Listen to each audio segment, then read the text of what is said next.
നമസ്തേ പ്രിയമുള്ള പ്രേക്ഷകരെ, ഇവിടെ ചർച്ച ചെയ്യുന്നു ശ്രീ വേദവ്യാസനാൽ വിരചിതമായ ശ്രീമദ് ഭഗവത്ഗീതയിലെ ധ്യാനയോഗമെന്ന 6-ാമത്തെ അധ്യായത്തിലെ 10-ാമത്തെ ശ്ലോകം. യോഗി യുഞ്ജീത സതതം ആത്മാനം രഹസി സ്ഥിതഃ ഏകാഗീ യദചിത്താത്മാ നിരാശീരപരിഗ്രഹഃ. ഇനി ശ്ലോകത്തിൻ്റെ പദച്ഛേദം ശ്രദ്ധിക്കുക.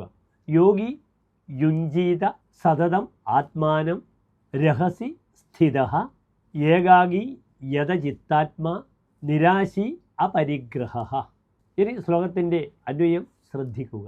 യോഗി രഹസി ഏകാഗീ സ്ഥിതഃ യദചിത്താത്മാ നിരാശി അപരിഗ്രഹഃ സതതം ആത്മാനം യുഞ്ജീത.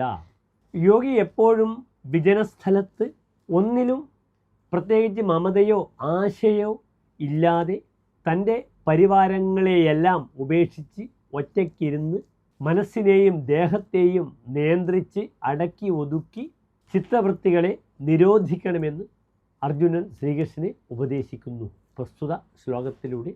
നമസ്തേ.